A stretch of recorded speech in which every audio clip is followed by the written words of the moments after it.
Menghadapi arus mudik dan arus balik Lebaran tahun 2026, BPBD Sumatera Selatan menyiagakan personil dan peralatan kebencanaan di sejumlah daerah. Langkah ini dilakukan untuk mengantisipasi potensi cuaca ekstrim selama periode mudik.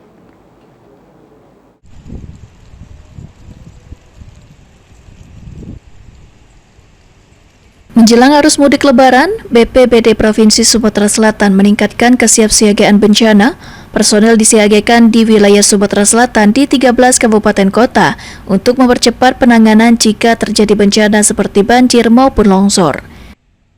Kepala Bidang Pencegahan dan Kesiapsiagaan BPBD Sumatera Selatan, Bobi Novian mengatakan, BPBD memperkuat pemantauan cuaca dengan berkoordinasi bersama BMKG. Pemantauan dilakukan untuk mengantisipasi potensi cuaca ekstrim yang dapat memicu bencana. Selain itu, BPBD juga menyiapkan berbagai peralatan pendukung penanganan bencana, mulai dari perahu evakuasi, logistik kebencanaan, hingga perlengkapan dapur umum yang dapat digunakan saat kondisi darurat. Alat berat juga disiagakan di beberapa titik rawan banjir dan longsor. Langkah ini untuk mempercepat penanganan jika terjadi gangguan di jalur transportasi selama arus mudik dan arus balik.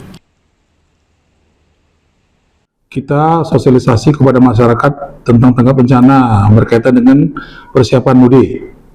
Yang kedua, menyediakan tim reaksi cepat yang ada di kabupaten kota untuk mensiagakan mudik, arus mudik.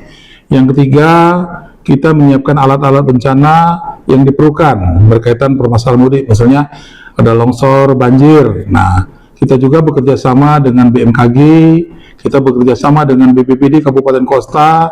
Yang ketiga, kita bekerja sama dengan Basarnas.